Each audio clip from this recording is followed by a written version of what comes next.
ጀነራል ሊንግሌ በአሜሪካ ሴኔት ፊት የተናገሩት ንግግር በአፍሪካውያን ዘንድ እንደ ቀልድ አልተወሰደም። ለወትሮም ሀገሩን የሚያሳድግ አፍሪካዊ መሪ ሲመጣ አይኗ የሚቀላው አሜሪካ አሁን ላይ የአዲሷ መንግስት አቋም በውል በእርግጠኝነት ባይታወቅም የጀነራሉ ንግግር ብቻውን ግን የቁጣ ማዕበልን ቀስቅሷል። ከአቡጃ እስከ ፕሪቶሪያ፣ ከካምፓላ እስከ ፓሪስ፣ ከባማኮ እስከ ብራስልስና ቺካጎ ዓለም ተቃውሞውን አሰምቷል። ከትራኦሬ ላይ እጃችሁን አንሱ፣ እሱ አምባገነን ሳይሆን ለህዝቡ የሚኖር መሪ ነው የሚሉ መፈክሮችም በአራቱ ማዕዘናት ተስተጋብተዋል። ከሰርጌይ ላቭሮቭ እስከ ቴኪሼዲ፣ ከኦሉሴጉን ኦባሳንጆ እስከ ማሌማ የዓለም ታላላቅ መሪዎችና ተጽዕኖ ፈጣሪ ግለሰቦች ለትራኦሬ ጥብቅና ቆመዋል።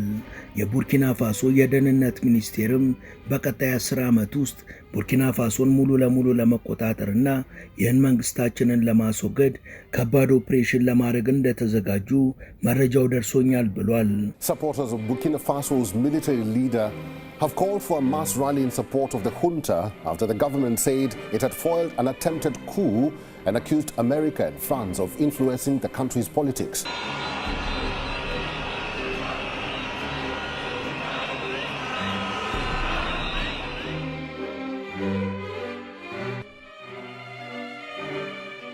ሰላም በመላው ዓለም ያላችሁ ውድ የመሿለኪያ ቤተሰቦች፣ በዛሬው መሰናዷችን የጀነራሉን ንግግር ተከትሎ ስለተቀሰቀሰው ቁጣና አነጋጋሪ ስለሆነው የቡርኪና ፋሶ የደህንነት ሚኒስቴር መግለጫ እናወጋቸዋለን።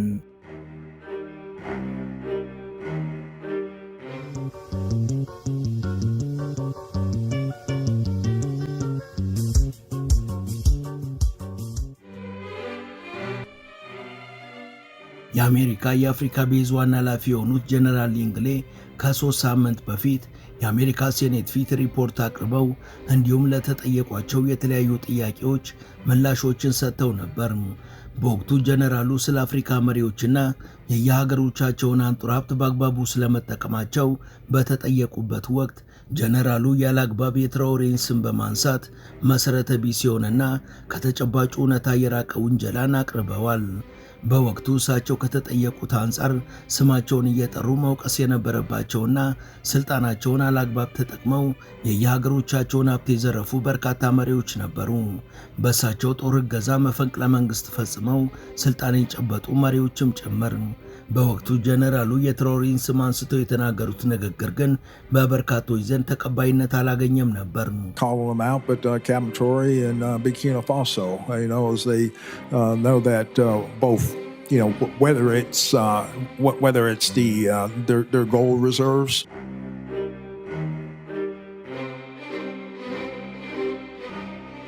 የጀነራሉን አላግባብ የሆነ ውንጀላን ተከትሎም በንዴት ገንፍሎ ከቤቱ ለወጣውና በየቤቱ ሆኖ በቁጭት ለተብሰለሰለው ለቡርኪና ፋሶ ህዝብ ትራኦሬ በቃል አቀባዩ በኩል የሚከተለውን መልእክት አስተላልፏል። I am here this morning, mandated by our comrade President, Captain Ibrahim Traoré,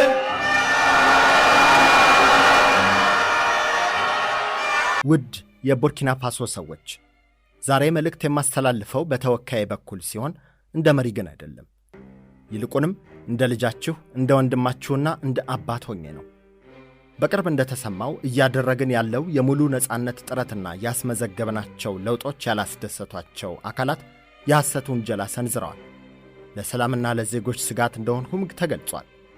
ላረጋግጥላችሁ የምፈልገው ውንጀላው ሐሰት፣ ማስፈራሪያውም እርባና ቢስ መሆኑን ነው። እነዚህ አካላት ሰሚ ካገኙ የትኛውንም የፈጠራ ወሬ አውርተው ሕዝብ እስካባሉ ድረስ ሕሊናቸውን አይቆረቆራቸውም። ስለዚህ ይህንን ዓላማቸውን ማወቅ ያስፈልጋል። ነጻነታችንን በራሳችን እንደተቀዳጀን ዕጣፈንታችንንም ራሳችን ነን የምንወስነው። በዚህ ስጋት አይግባችሁ። በቀላሉ እንደፈራለን ብላችሁም አታስቡ። ዋናውና ትልቁ ከናንተ የሚጠበቀው ግን የእነሱን ሴራ ማወቅና ከምንም ነገር በላይ ሀገራችሁን ማስቀደማችሁ ነው።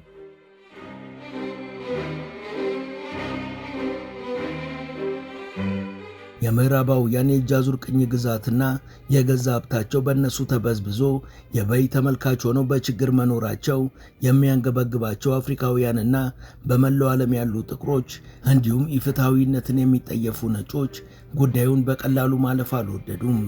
ይልቁንም አሜሪካ በአንድ ሉዓላዊ ሀገር ላይ ይመለከተኛል፣ ያገባኛል የሚለውን ያረጃ አቋሟን እንድትቀይር አስተያየት ከመስጠት አልፈው ሚያዝያ 30 ቀን ዓለም አቀፍ የድጋፍ ሰልፍ በማድረግ አሜሪካ ላይ ከባድ ተቃውሞን አቅርበዋል። ይህ ሰልፍም በበርካታ የአፍሪካ ሀገራት በተለያዩ ከተሞች ላይ ተደርጓል። ከዚህ በተጨማሪም ከ10 የሚበልጡ የአፍሪካ መሪዎችና የሩሲያ ሹማምንቶች የኢብራሂም ትራኦሬ ደህንነት ቅድሚያ ጉዳያቸው እንደሆነና ፕሬዝዳንቱ በአጭር ጊዜ ውስጥ ያመጣው ለውጥ ሊበረታታ እንጂ ሊያስወነጅለው ባልተገባ ነበር በማለት ድጋፋቸውን ለሱ በይፋ ገልጸዋል። በየከተሞቹ የወጡ በበርካታ ሚሊዮኖች የሚቆጠሩ ሰልፈኞችም አሜሪካ እኩይ ሐሳቧን ታቁም፣ ከአፍሪካ ላይ እጇን ታንሳ የሚሉና አሜሪካ ትራኦሬን እንዳትነካ፣ ትራኦሬ የሀገሩን ሀብት አስከበረ እንጂ ለራሱ ጥቅም አላዋለም የሚሉ መፈክሮችን አስተጋብተዋል።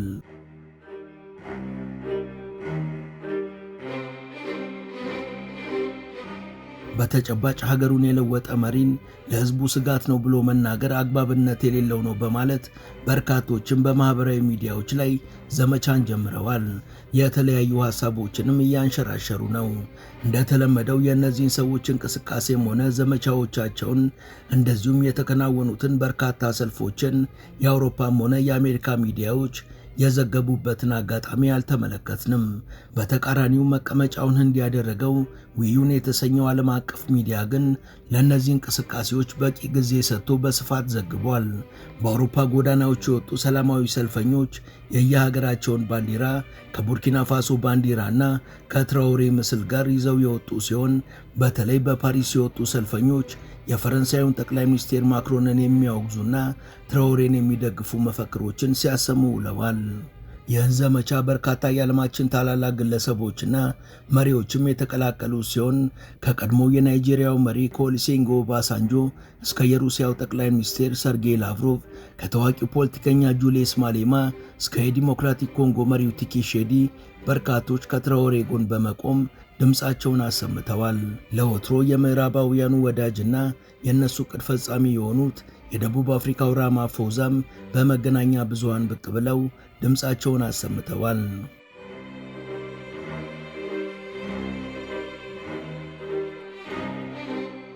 ራማፎዛ በንግግራቸው በቀጥታ የጠቀሱት የሀገር ስም ባይኖርም መልእክቱ ግን ግልጽ ነበር። ራማፎዛ ሲናገሩ በሰሜኑ የዓለማችን ክፍል የሚገኙ ሀገራት የሀብት መጠናቸውን የሚለኩትና የሚገልጹት በአፍሪካ መሬቶች ውስጥ ባለው የተፈጥሮ ሀብት መጠን ነው። ይህን መራር እውነታም እስከ ዛሬ ስንኖረው ቆይተናል። ካሁን በኋላ ግን ይህ ጉዳይ መቀጠል አይችልም። በአፍሪካ ምድር ውስጥ ያለው ሀብት የአፍሪካውያን ብቻ ነው። ሌሎች ሀገራትም ሀብታቸውን አፍሪካ ምድር ውስጥ ባለ የተፈጥሮ ሀብት ማስላት ማቆም አለባቸው። በአፍሪካ የሚገኝ የትኛውም አይነት ሀብት በአንድም ሆነ በሌላ መልኩ ለአፍሪካውያን ጥቅም መዋል አለበት። ዓለም አቀፉ ማህበረሰብም ሆነ ዓለም አቀፍ ተቋማት በዚህ ጉዳይ ላይ ጣልቃ በመግባት የመፍትሄው አካል መሆን ይገባቸዋል ብለዋል።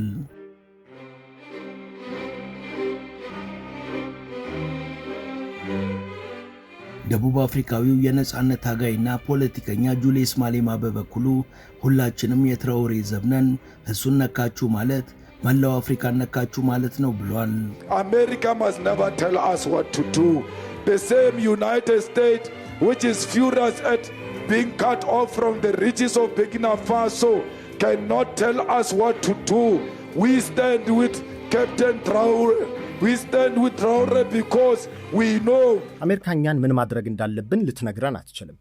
የቡርኪና ፋሶ ሀብትን እንደ ወትሮው መበዝበዝ ስላልቻሉ የተናደዱት አሜሪካውያን እኛን እንዲህ አድርጉ ማለት አይችሉም። እኛ ሁላችንም ከካፒቴን ትራኦሬ ጎን ነን። ለዚህ ደግሞ ምክንያታችን እሱ አንድ ለሆነችና ለጠነከረች አፍሪካ ያለውን ጠንካራ አቋም ስለምናውቅ ነው። እኛ ትራኦሬ ነን፣ ትራኦሬም እኛን ሁላችንን ነው። ትራኦሬን ከገደላችሁ መላው የአፍሪካ አህጉር ላይ ከባድ ህመም እንደምትፈጥሩ ማወቅ አለባችሁ። ሁላችንም በጋራ ለአፍሪካ አንድነት እጅ ለእጅ ተያይዘን እንቆማለን። ከራሳችን ባለፈ አፍሪካውያንን እየረዱ ያሉትን ቻይናና ሩሲያንም አክብረን ዘወትር ከነርሱ ጎን እንቆማለን።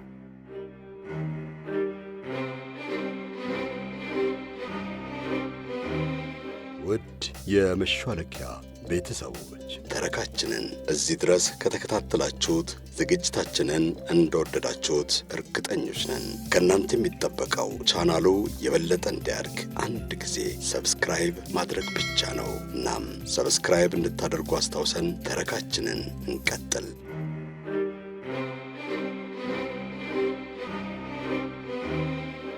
ጀነራል ሊንግሌ የአሜሪካ ሴኔት ፊት የትራኦሬን ስም ያላግባብ ማንሳታቸውንና መወንጀላቸውን ተከትሎ የቡርኪና ፋሶ የደህንነት ተቋም ቁጣውን የገለጸ ሲሆን የሀገሪቷ የደህንነት ሚኒስቴሩ መሐማዱ ሳናም የጀነራሉን አስተያየት በቀላሉ የማናልፈውና ሀገራችንን ወደ ለየለት ብጥብጥ ለመክተት እየታቀደ ያለ ሴራ እንዳለ ደርሰንበታል ብለዋል። Travail minutieux des services de renseignement.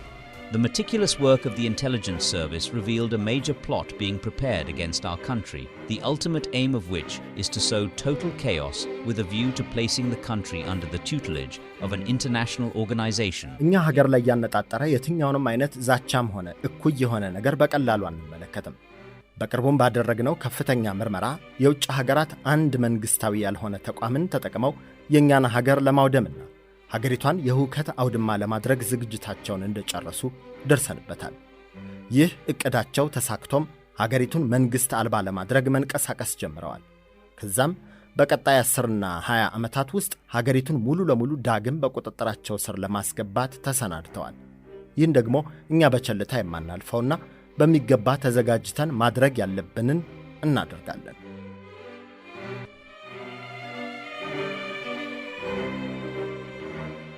ይህ የተቃውሞ ዘመቻ በመላው ዓለም በእጅጉ የተዳረሰ ሲሆን በተለይ በአፍሪካ አህጉር ወላፈኑ የሚፋጅ ነበር። በናይጄሪያ፣ በደቡብ አፍሪካ፣ በጋና፣ በማሊ፣ በኒጀር፣ በኬንያ እና በቀሪ ሀገራት የነበረው ድባብም ከሌሎቹ የተለየ ነበር። በማህበራዊ ሚዲያዎች ላይም ተቃውሞ እውነታን መሰረት ባደረገ መልኩ ተቀጣጥሎ ሰንብቷል። This is our message to Captain Ibrahim Traoré. We the Ghanaian citizens. President Traoré, I am from Jamaica and I am praying for you. Come in the 30th. Good afternoon, President Ibrahim Traoré. It has come to my knowledge that a lot of Nigerian youths and youths in Africa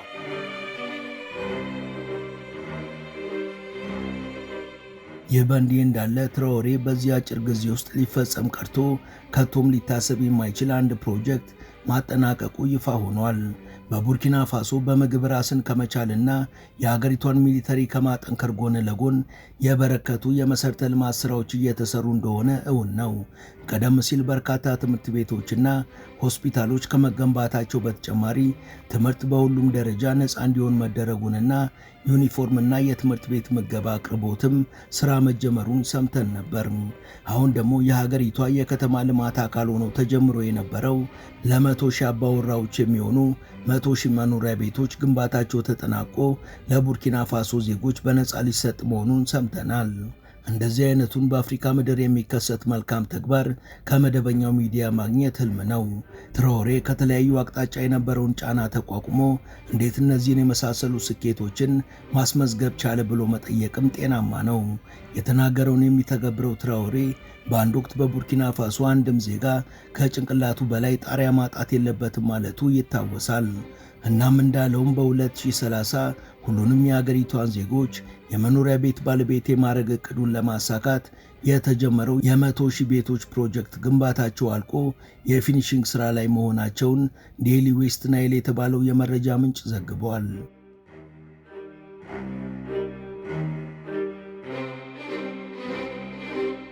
የፕሮጀክት ጥብቅ የሆነ ስታንዳርድ ወጥቶለት የተገነባ ከመሆኑ አንጻር ጥራቱ የተጠበቀና ለረጅም ጊዜ የሚያገለግል ሲሆን እንደ ውሃ፣ መብራትና የስልክ መስመሮች አይነት አገልግሎቶች በሙሉ የተሟሉላቸው ከመሆኑ ባሻገር ብክነትንና ዓላማ ቢስ ወጪን ማስወገድ ማዕከል አድርጎ የተከናወነ ፕሮጀክት ነው።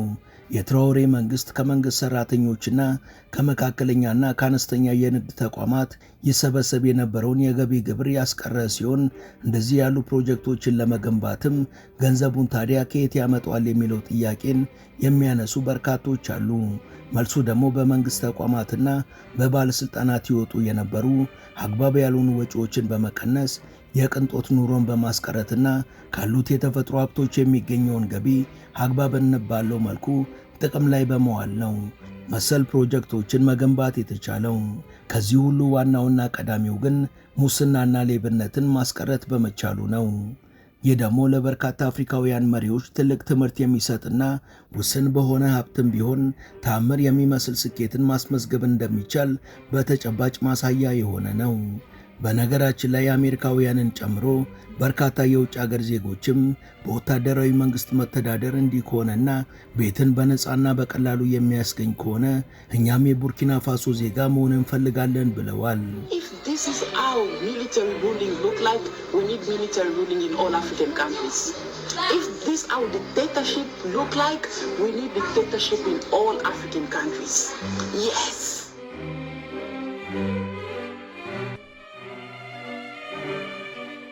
በቡርኪና ፋሶ እየተሰሩ ባሉ ፕሮጀክቶች ዙሪያ ከአንድ ወር በፊት መግለጫ ያወጣው ትራኦሬ ማንኛውም ሰው እንዲገነዘብ የምፈልገው አሁን እየተዋጋን ያለነው ጸረ ሽብር ጦርነት አይደለም፣ ነገር ግን የነጻነትና ራስን የመቻል ጦርነት ነው። እውነት ነው፣ ማንኛውም የሀገር መሪ ለሀገሩ መታገልና መዋጋት አለበት። የኢምፔሪያሊስት ኃይሎች የከፈቱብን የጦርነትም ጥቅማቸውን ለማስጠበቅ ከሚያደርጉት ትግል ውስጥ አንዱ ነው። እኛም ለራሳችንና ለሀገራችን ጥቅም መዋጋት አለብን። በእነሱ ቀመር መሰረት እኛ ነገሮችን ማድረግና መበልጸግ ከጀመርን እነሱ እየቀጨጩ ይሄዳሉ፣ እድገታቸውም ይቆማል። እኛ ጥሬ ዕቃዎቻችንን በግርድፍ መላክ አቁመን እሴት መጨመርና ማብላላት ስንጀምር በዛ መንደር ያሉ ፋብሪካዎች ይዘጋሉ። እነዚህ ኃይሎች ጦርነት ቢከፍቱብንና ማህበረሰባችንን ለማናጋት ቢሞክሩም የሚገርም ጉዳይ ሳይሆን አስቀድመን መጠበቅ ያለብን ጉዳይ ነው። በፍላጎታቸው መሰረትም ማህበረሰባችንን ንጠው አንድ ሆኖ እንዳይቆም ካደረጉ በኋላ በዛ ሁኔታ ውስጥ እንዲቆይ ማድረግ ከቻሉ እኛ ስለ እድገትም ሆነ ወደ ሥራ ስለ መግባት ልናስብና ልንሰራ ቀርቶ አንዲት ቀን እንኳን እንበለጽጋለን ብለን ማሰብ እንዳንችል ያደርጉናል። እንዲሁ ቁጭ ብለን ጥሬ ዕቃዎቻችንን ያለ እሴት ለነሱ እየላክን እድገታቸው የተረጋገጠ እንዲሆን እናደርጋለን።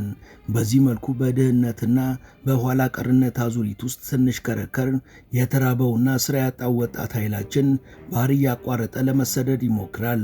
የሚያልቀው አልቆም የተረፈው ወደ እነሱ ሀገር በመግባት ጉልበቱን በርካሽ ለመሸጥና የእነሱን ፍርፋሪ ለመቀላወጥ ይገደዳል። የእነሱ የዘውትር ቀመርና ፍላጎትም ይሄ ነው። ነገር ግን ይህ ሐሳባቸው ሊሳካ የሚችለው እኛ ከተዘናጋንና ካልተዋጋን ብቻ ነው። እኛ ነጻነታችንን ሌሎችን ለምነን አይደለም እጃችን ያስገባ ነው። መቼም ቢሆን ነጻነታችንን ከመዳፋችን ማውጣት የለብንም። ውጊያችን መልኩን የሚቀያየር ቢሆንም ማቆሚያ ግን የለውም። ውጊያውም ሆነ ምርኮ የሁላችንም ስለሆነ መዘናጋት አያስፈልግም። በእኛ በኩል ጥርጣሬ አይግባችሁ። መዘናጋት አይደለም የረፍት ቀን እንኳን የለንም። በቀን 24 ሰዓት በሳምንት 7 ቀን ነው የምንሰራው። ማንኛውም የመንግስት ሰራተኛም እንደዛው። ወታደሮቻችን ያለ ረፍት ኃላፊነታቸውን በየቀኑ እየተወጡ እኛ ረፍትም ያምረን ማን ስለሆንን ነው? በምንና ለምንስ ከነሱ እንለያለን? ነገር ግን ወታደሮቻችን ሲያርፉና ሀገራችንን የተደላደለ ሁኔታ ላይ ስናደርስ ያን ጊዜ እናርፋለን ብሏል የቡርኪናው መሪ ኢብራሂም ትራኦሬ።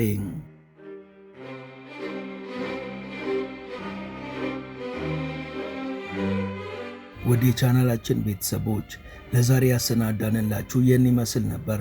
እስከ ዝግጅታችን ፍጻሜ አብራችሁን ስለቆያችሁ ከልብ እናመሰግናለን። በቀጣይ ቢሰሩ የምትሏቸውን ርዕሰ ጉዳዮች ብትጠቁሙን ደስ ብሎን እንቀበላለን። ቻናላችንን ሰብስክራይብ እና ላይክ አድርጉ እያልን ለዛሬ በዚሁ ተሰናበትን። መልካም ጊዜ።